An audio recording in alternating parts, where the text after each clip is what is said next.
Bonjour et bienvenue, ravi de vous retrouver dans votre émission L'Instant Matin. Eh bien, aujourd'hui, nous allons parler d'un sujet qui nous concerne tous. Et j'ai le plaisir de recevoir aujourd'hui le docteur Brahim Bouchareb. Nous allons parler de reboisement. Donc, c'est un sujet qui nous concerne tous. Pas uniquement le reboisement, mais l'importance du couvert végétal, l'importance de faire attention à la biodiversité qui nous entoure. Et donc, j'ai le plaisir de le recevoir. Il est là ce matin avec nous. Brahim Bouchareb, bonjour. Bonjour, Mariam. Merci de nous avoir invités. Parfait, merci. Avec plaisir. Donc, vous êtes habitué des studios de Canal Algérie. Là, aujourd'hui, c'est un nouveau décor. On est très heureux de vous recevoir dans l'Instant Matin. Très joli, c'est bien. Donc, le 25 octobre a été une journée très, très importante où on dit que plus d'1 million d'arbres ont été plantés, n'est-ce pas? Exactement. Le 25 octobre, c'est une date nationale, symbolique. On fête l'arbre le 25 octobre à l'échelle nationale. Nous plantons, nous célébrons cette journée comme il se doit. La société civile, cette année, a bien fait le travail. Je parle de l'initiative de Jaza El Khadara avec le ministère de l'Agriculture. Et toute la société civile, toutes les composantes, les enfants, les adultes, les jeunes, les enseignants, les forestiers de l'Algérie qui ont parfaitement accompagné aussi, il faut le souligner, eux qui étaient pourvoyeurs un peu de plants, de matières premières pour la plantation. Nous ne pouvons que féliciter ce genre d'initiative. Mais ça a été quand même une journée très très importante où, comme vous le soulignez, il y a la société civile qui s'est massivement impliquée, n'est-ce pas? Oui, qui s'est mobilisée dans tous les territoires nationaux. Moi, j'ai vu des gens à Adrar qui plantaient, j'ai vu des choses qui donnent de l'espoir pour l'avenir du reverdissement des écosystèmes forestiers ou autres stépiques de l'Algérie. L'important aujourd'hui dans ce genre d'opération, c'est bien de planter, c'est bien d'éduquer les générations futures à la valeur qu'on devait avoir, à cette relation qu'on devait avoir avec nos forêts, avec nos écosystèmes globalement. Mais aussi souligner aussi le manque absolu aujourd'hui de la verdure en Algérie. Donc du couvert végétal aux différents strates. Naturellement, la surface nationale très peu couverte en végétation, que ce soit en forêt, en maquis, en garrigue, en espace herbacé, je parle des steppes, en taches de végétation. Les maquis, c'est des taches de végétation qui ne représentent pas plus de 2% du territoire national. C'est un peu un ratio très, très faible aujourd'hui, mais on ne peut pas incriminer l'homme sur ça.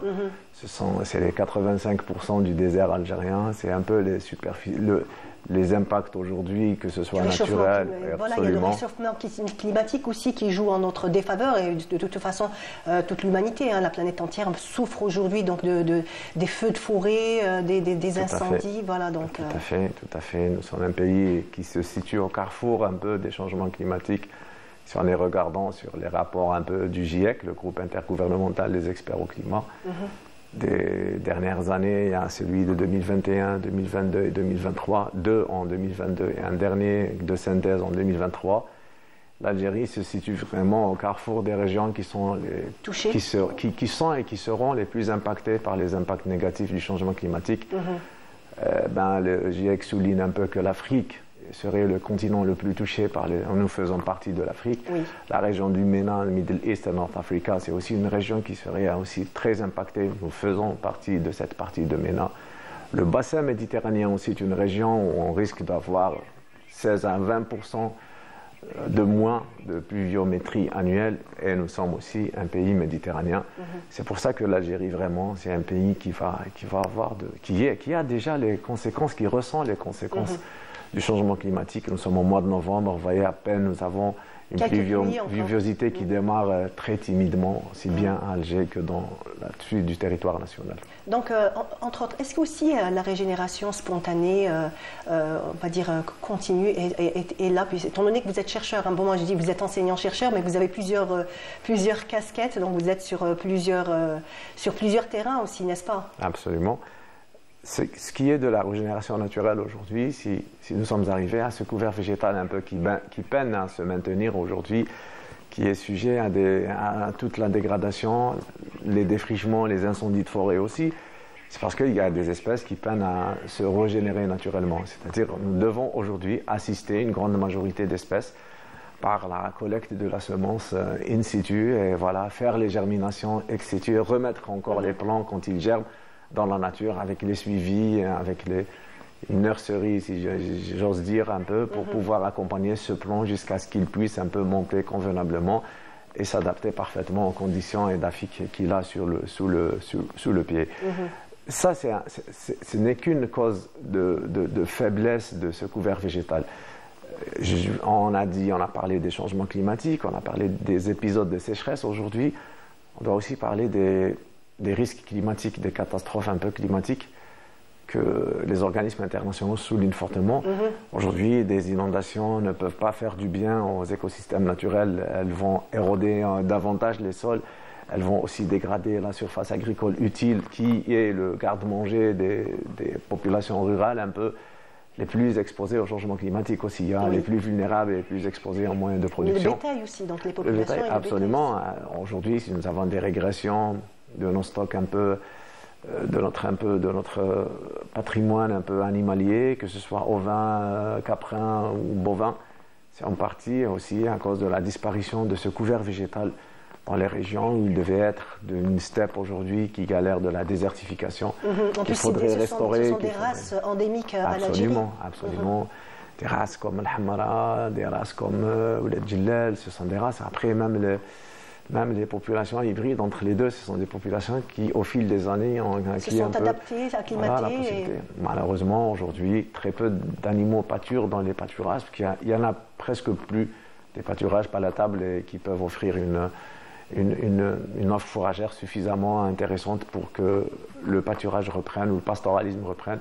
Nous assistons à une stabilisation quasi totale un peu du troupeau national. Il est dans des étables et on distribue de l'alimentation. Il y a des régions de toute façon agro-pastorales. Oui, je dirais que si on partage un peu l'Algérie, nous avons quelque chose comme 10% des régions littorales. Après, on va dire 25% des régions un peu stépiques, pré-sahariennes un peu. Et le reste, c'est du Sahara, à peu près les 65% qui restent. Dans toute cette bande littorale et dans cette bande stépique, nous pouvons encore mettre de l'arbre. Nous pouvons boiser ou reboiser, mettre des essences qui soient résistantes. Justement, donc, stopper l'avancée du désert, ça a toujours été le défi de l'Algérie depuis toujours. Moi, le défi aujourd'hui que je définis bien, c'est la dégradation des sols sur place. Il y a des sols qui se dégradent localement et le sable, il vient par la suite. Quand il n'y a plus de couvert végétal, c'est-à-dire qu'il y a... l'importance. Quand vous dites couvert végétal, on parle de quoi? Parce que quand on dit reboisement, on pense systématiquement à des essences, à du bois, à des arbres.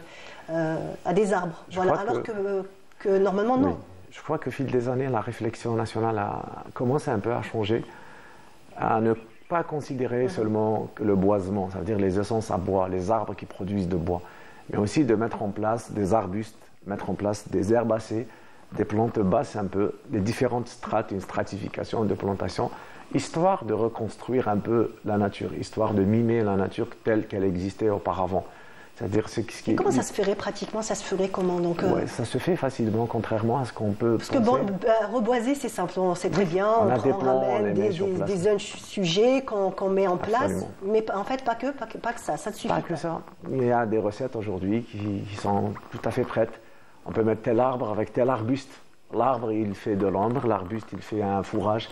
Et on peut mettre des plantes aromatiques et médicinales en dessous, histoire d'augmenter un peu la réceptivité locale de cette plantation, histoire aussi d'initier des pratiques hors utilisation de bois. On peut aujourd'hui boiser, reboiser avec des étages de végétation différents, avec un arbuste fourrager par exemple, une plante qui donne des fleurs qui pourraient être utilisées en apiculture, des plantes aromatiques et médicinales qui peuvent aider à fabriquer des huiles essentielles, aider les populations locales à les collecter et à vendre et à avoir aussi des revenus grâce à ces plantations, laisser l'arbre un peu recréer le microclimat pour que d'autres espèces au-dessous de cet arbre puissent se développer et des activités, je dirais, économiques ou de servitude peuvent naître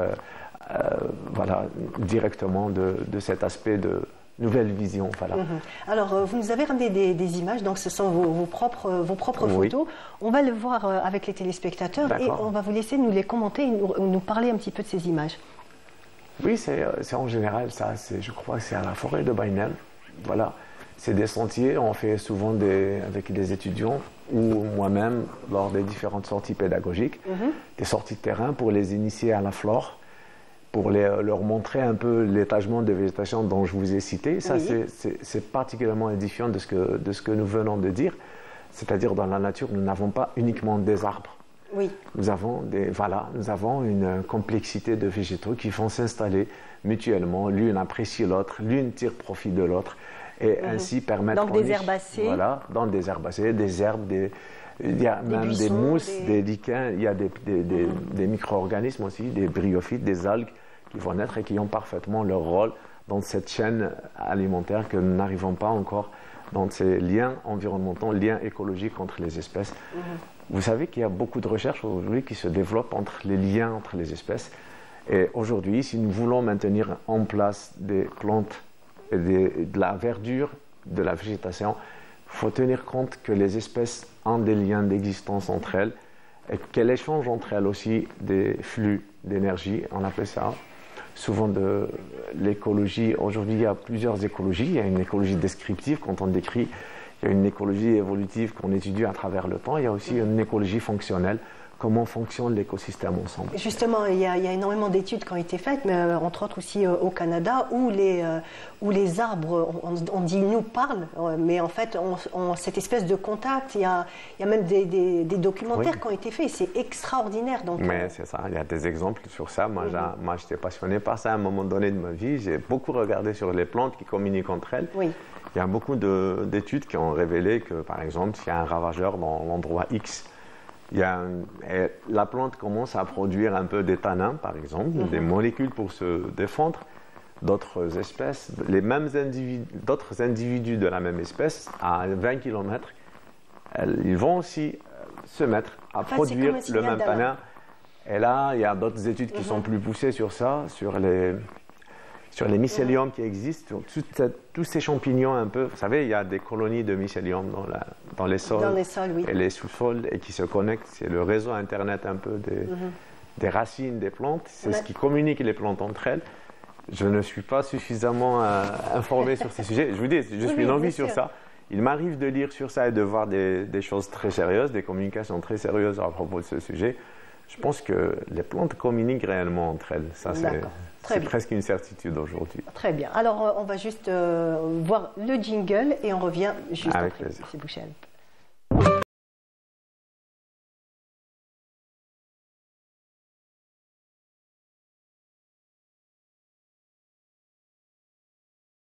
Plateau, nous parlons de reboisement, de l'importance des espaces verts, même en ville. Tout à l'heure, juste avant l'émission, on parlait, vous disiez que, en ce qui concerne les Algérois, nous avons le poumon d'Alger, donc qui est le jardin d'essai et qui est très très fréquenté, surtout ces dernières années. Il a été réhabilité, il est entretenu. C'est vraiment un lieu que les Algérois apprécient énormément.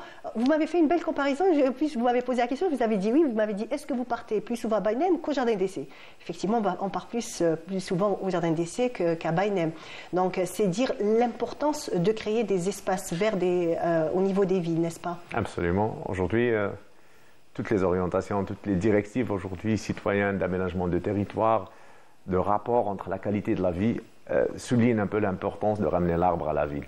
Soulignent l'importance de faire une foresterie urbaine, de mettre en place des espèces, des plantes qui soient réfléchies aussi. Il ne faut pas ramener des plantes qui créent de l'allergie, qui créent un peu plus de pollen qu'il en faut, et on peut ramener des plantes aujourd'hui, les mettre dans les villes, qu'elles soient des plantes polluantes, dépolluantes. Des systèmes racinaires aussi. Avec des systèmes qui ne soient pas très profonds, qui n'abîment pas un peu les infrastructures. Pas déstabiliser, Absolument, les infrastructures urbaines. Cependant, quand il faut avoir ce genre de réflexion, il faut quand même être...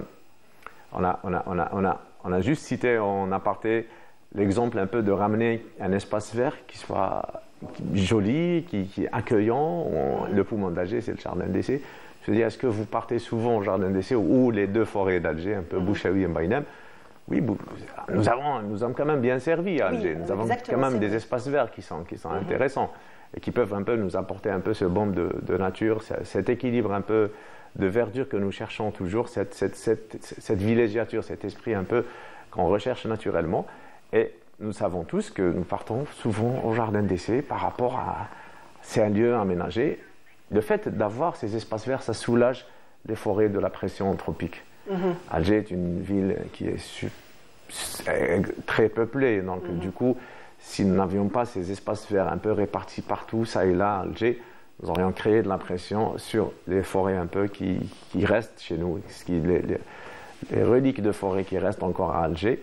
Et c'est un exemple aussi à mettre en place, à multiplier à travers les villes. Il y a des villes en Algérie, malheureusement, qui sont très peu dotées d'arbres aujourd'hui, même si les directives, il faut les inscrire sur cahier de charge aujourd'hui. Oui. Tout ce que nous construisons, tout ce que nous bâtissons aujourd'hui, que ce soit pour la sécurité des infrastructures aussi, n'oubliez pas que quand on met des arbres dans les villes, c'est qu'on augmente les surfaces perméabilisantes des eaux pluviales. Et quand on augmente les surfaces perméabilisantes des eaux pluviales, on diminue le flux de l'eau qui va circuler, qui va générer des problèmes. C'est ça, c'est ça le problème. Inondations, Absolument.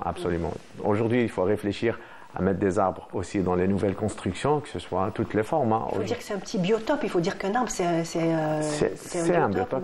C'est un biotope. Donc les insectes peuvent aller habiter. Exactement, les auxiliaires aussi. Il y a des oiseaux aussi. Ça ramène de la vie, c'est une niche écologique qui peut ramener des insectes, des oiseaux, des nicheurs. Ça peut créer de l'ombre aujourd'hui, ça peut baisser la température. Ça crée des microclimats, ça baisse les températures. C'est énorme. Hein. Aujourd'hui, les gens qui arrivent à chiffrer ça, ils arrivent à des chiffres intéressants, 20-30% d'économie sur une facture d'électricité. Multiplier ça par plusieurs foyers, ça fait quelque chose aujourd'hui. Si on veut aujourd'hui aussi s'inscrire, nous sommes inscrits directement, indirectement dans différentes stratégies nationales et mondiales. Nous devons réduire notre empreinte carbone, nous devons réduire nos émissions à gaz à effet de serre. Et du coup, le seul, je ne dis pas le seul, mais le moyen le plus efficace aujourd'hui, c'est de rabattre sur l'arbre, sur la verdure. Justement, en parlant d'arbres, est-ce que nous avons énormément d'espèces endémiques à l'Algérie, comme par exemple le chêne liège, d'autres espèces aussi. Est-ce qu'il y a par exemple des espèces qu'il faudrait privilégier à d'autres ? Je pense que la réflexion aujourd'hui, pour ceux qui multiplient toutes les pépinières d'Algérie, sont très regardants sur ça. Il a été prouvé que toutes les espèces natives d'un pays autochtone, qui figurent dans sa flore spontanée, sont les plus adaptées et sont les plus résilientes au changement climatique et sont les espèces qui vont s'adapter le mieux. C'est-à-dire que ce sont elles qui vont créer le maximum de biomasse si elles sont correctement plantées dans leur... et que les conditions de plantation soient optimales. Et ça pourrait en même temps aussi booster l'économie du pays, il faut le dire aussi. Si nous comptons aujourd'hui la flore, nous avons quelque chose comme 4500 espèces. Donc on parle des hétérophytes des plus petites aux plus élevées. Nous avons des listings d'arbres en Algérie qui sont natifs ou naturalisés d'Algérie, qui soient d'environ 65 à 70 espèces.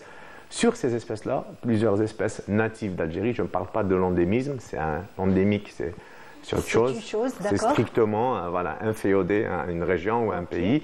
Mais je parle des espèces natives de l'Algérie, du bassin méditerranéen qui existent naturellement et qui poussent naturellement chez nous. Nous avons une liste d'environ 65 à 70 espèces. Par exemple, le pin maritime ? Le pin maritime, il y a les pins d'Algérie qui sont intéressants à multiplier, qui ont une croissance. Le pin maritime, c'est une essence en plus qui produit du bois, qui peut être utilisé pour ça, même si je suis contre l'exploitation de bois aujourd'hui par les temps qui courent. Nous avons créé des matériaux aujourd'hui qui remplacent parfaitement le bois. On laisse notre bois dans nos forêts, on laisse notre carbone séquestré sur place, et ça aide un peu la captivité du carbone sur place. Aujourd'hui, il y a des espèces qui peuvent, des essences forestières ou pas forestières, qui peuvent utiliser en ornement, qui peuvent utiliser en ville. Il y a des espèces aujourd'hui qui émergent, le caroubier par exemple. Justement, j'allais vous dire, il y a le caroubier aujourd'hui, il y a le microcoulier qui est utilisé aussi en ville, en ornement. Il y a plusieurs espèces aujourd'hui qui ont parfaitement leur place dans la ville, dans les espaces publics, qu'on peut multiplier facilement à travers des pépinières qui doivent aussi se lancer sur ces espèces aujourd'hui, du tout venant, qui paraît simplement du tout venant, mais qui remplit encore l'espace en biomasse, qui augmente un peu la neutralité de carbone dans nos villes, qui améliore le cadre général de la vie, la qualité de la vie des villes, aussi bien en forêt que dans les régions urbaines et périurbaines. Voilà, en parlant d'urbain, donc pour nous qui sommes dans les villes, on peut en fait rajouter une pierre à l'édifice, comme par exemple reverdir tout simplement nos balcons, tous les espaces verts aussi, que ce soit dans les cités, en bas de l'immeuble. En fait, c'est des choses que peut faire le citoyen. Nos grands-mères faisaient ça, qui n'avait pas sa grand-mère, qui n'avait pas son pot de plantes aromatiques, de géranium, de plantes aromatiques, de basilic, de menthe, de tisane, de verveine, ce genre de choses qui existaient auparavant, qui malheureusement... Il y avait le jasmin aussi, c'était vraiment une plante très courante qu'on rencontrait Vous savez, les gens créaient des potagers dans des villes, c'est-à-dire les gens arrivent aujourd'hui à manger de leur terrasse. Il y a des exemples comme ça dans des villes européennes qui n'ont pas notre soleil, qui n'ont pas nos conditions, qui sont hyper favorables à mettre en place tu peux produire ta propre nourriture aujourd'hui, ton propre maraîcher si on veut, des tomates cerises, les plantes aromatiques et médicinales, c'est très simple à multiplier. Ça se bouture facilement, tout le monde peut s'échanger des boutures. Après, on n'est pas obligé d'avoir un jardin, juste obligé d'avoir les jardins sur son balcon, un coin dans son balcon. Dans les jardins de quartier, un petit coin dans son jardin, dans la terrasse, il faut toujours mettre de la verdure, non seulement pour mettre en place je répète, les surfaces perméabilisantes, parce qu'aujourd'hui, nous avons des épisodes d'inondation qui sont aujourd'hui, qui sont devenus plus synonymes de catastrophes climatiques que bénéfiques pour la nature. Aujourd'hui, toutes ces surfaces perméabilisantes, que ce soit dans les villes, dans les balcons, dans les jardins, ça permet d'absorber une bonne quantité de cette pluie et de la mettre à la disposition des plantes pour produire de la biomasse. L'important à souligner aujourd'hui, c'est de mettre en place... Je suis papa de gamins. Il m'arrive d'être regardant sur les programmes scolaires aussi. Il y a très peu de programmes scolaires sur ça. Très, très peu de choses sur la biodiversité, sur le rapport au végétal, le rapport à la plante.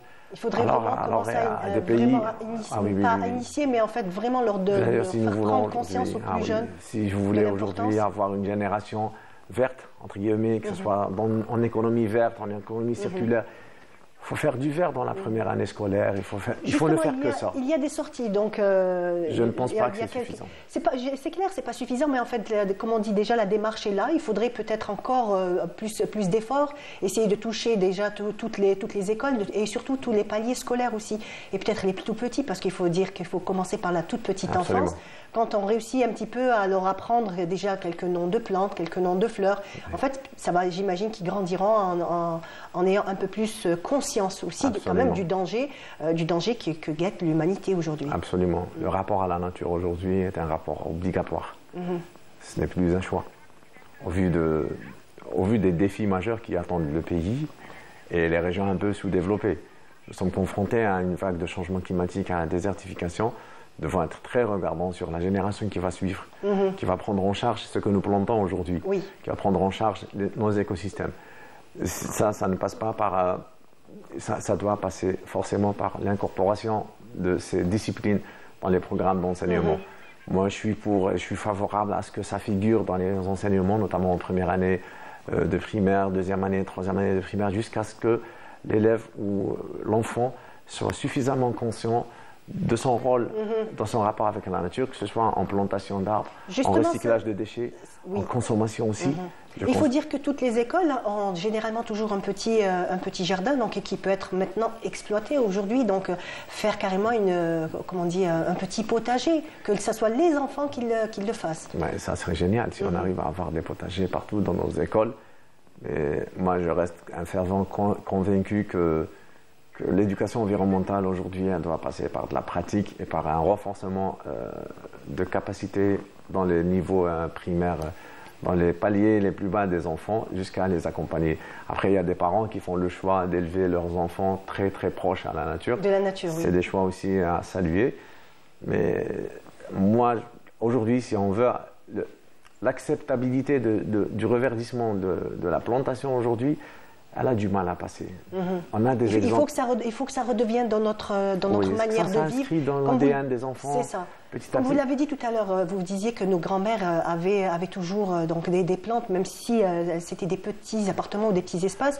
Mais en fait, c'était, on va dire, limite sacré d'avoir un petit coin de verdure.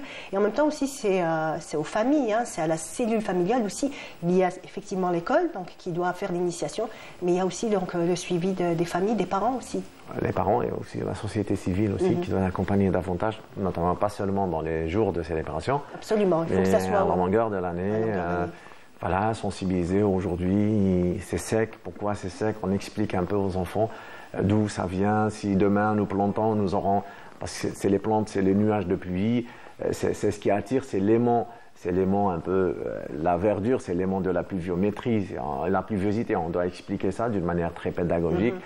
Très ludique aussi aux enfants. Il faut dire que les enfants sont très réceptifs aussi. Absolument, absolument. Et, voilà, raconter ça comme un film, raconter aux enfants comme un conte, comment les plantes attirent les nuages, comment la pluviosité pourrait revenir. C'est quoi l'intérêt de la pluie? Moi, j'ai vu des enfants qui détestent la pluie aujourd'hui. Alors nous, écoutez, quand on était jeunes, on adorait marcher. Aujourd'hui, il y a des... Je ne sais pas pourquoi cette mentalité s'installe davantage. Écoutez, c'est le défi que nous avons tous à relever aujourd'hui. Donc, on arrive à la fin de notre émission, Monsieur Bouchel. Ça a été vraiment un plaisir de vous recevoir. Un dernier mot, donc, pour... un dernier mot, il faut reverdir, il faut planter, il faut arroser. Quand on plante, on revient. L'arbre n'a pas besoin d'être mis dans le sol, il a besoin d'être entretenu. Voilà, comme un bébé, il faut qu'il arrive à l'âge adulte. Après, on le laisse se débrouiller tout seul, il va se reproduire. Voilà. C'est comme vous faites avec les arbres, comme vous faites avec vos enfants. Voilà. Très bien. Merci beaucoup à vous, Monsieur Bouchel. Voilà, on arrive à la fin de notre émission. Ça a été un plaisir de vous accompagner. Merci beaucoup de votre attention. Je vous dis, restez toujours sur les programmes de Canal Algérie. On se retrouve bientôt, Inch'Allah.